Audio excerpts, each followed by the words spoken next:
Assalamualaikum warahmatullahi wabarakatuh. Nama saya Nafisa Indah Safitri, NIM T 2019-11-14. Di sini saya akan menyampaikan materi fikih, yaitu untuk memenuhi tugas mata kuliah fikih. Yang pertama, saya akan menyampaikan tentang munakohat. Munakohat atau fikih pernikahan adalah salah satu ilmu yang mesti atau yang harus dipelajari dan diketahui umat Islam pada umumnya agar pernikahan dapat berjalan dengan lancar dan sesuai dengan tuntutan syariat agama dan menghindari dari hal-hal yang membatalkan suatu pernikahan tersebut. Yang pertama adalah nikah. Pernikahan adalah salah satu ibadah yang paling utama dalam pergaulan masyarakat agama Islam. Pernikahan bukan saja untuk membangun rumah tangga dan melanjutkan keturunan, namun pernikahan juga dipandang sebagai jalan untuk meningkatkan ukhuwah Islamiyah dan memperluas serta memperkuat tali silaturahmi antara manusia. Dan rukun nikah adalah sesuatu yang harus ada dalam pelaksanaan pernikahan tersebut. Di antaranya yang pertama ada calon mempelai laki-laki dan calon mempelai wanita. Dan yang kedua adalah wali dari pihak mempelai perempuan atau wanita. Dan selanjutnya adalah ada 2 orang saksi. Dan yang terakhir ada ijab qabul yang sighat nikah yang diucapkan oleh wali pihak perempuan dan dijawab oleh calon mempelai laki-laki. Selanjutnya adalah perwalian. Perwalian adalah istilah fikih yang dalam istilah fikih yaitu disebut dengan wilayah yang berarti penguasaan dan perlindungan.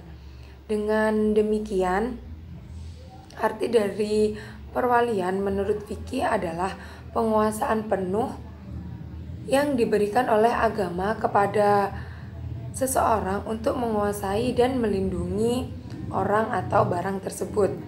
Dan pembahasan mengenai perwalian dalam pernikahan, para ulama sepakat bahwasanya orang-orang yang akan dijadikan wali atau syarat-syarat untuk menjadi wali adalah orang yang mukallaf atau balik atau dapat membedakan mana yang baik dan mana yang buruk.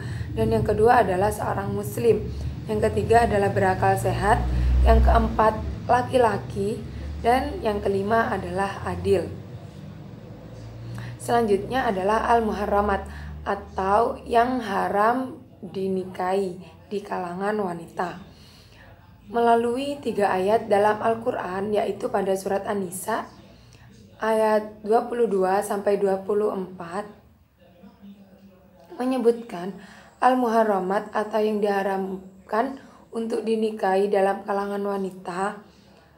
Dan apabila kita memperhatikan ayat tersebut, kita dapat menyimpulkannya, yaitu bahwa tahrim atau pengharaman itu ada 2 macam, yaitu tahrim mu'abbad dan tahrim mu'aqqad.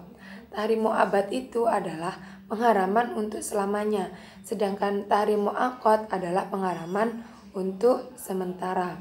Dan sebab-sebab dari tahrim mu'abbad atau pengharaman untuk selamanya ada 3. Yang pertama nasab atau keturunan, yang kedua musaharoh atau hubungan perkawinan, dan yang ketiga adalah ar-rada'ah atau hubungan sepersusuan.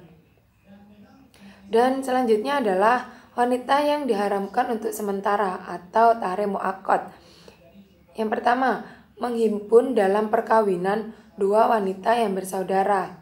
Dan yang kedua, istri dari orang lain dan wanita yang masih dalam masa iddah. Dan yang ketiga, istri yang telah ditalak selama 3 kali atau sebanyak 3 kali. Dan yang terakhir adalah menikah dengan wanita berzina. Dan selanjutnya yaitu putus perkawinan atau cerai. Perceraian dalam istilah fikih disebut dengan talak atau furqah. Perkataan talak dalam istilah ahli fikih memiliki 2 arti, yaitu dalam arti umum dan juga dalam arti khusus. Secara umum, talak adalah segala macam bentuk perceraian baik yang dijatuhkan oleh suami, hakim, ataupun sebab kematian. Dan talak dalam arti khusus yaitu berarti perceraian yang dijatuhkan oleh suami. Selanjutnya adalah akibat dari perceraian. Yang pertama, baik bapak atau ibu wajib atau berkewajiban untuk memelihara dan mendidik anak-anaknya. Dan yang kedua, biaya pemeliharaan dan pendidikan anak-anaknya menjadi tanggung jawab dari pihak ayah. Dan yang ketiga, pengadilan dapat mewajibkan kepada bekas suami untuk memberikan biaya penghidupan atau menentukan kewajiban bagi bekas istrinya.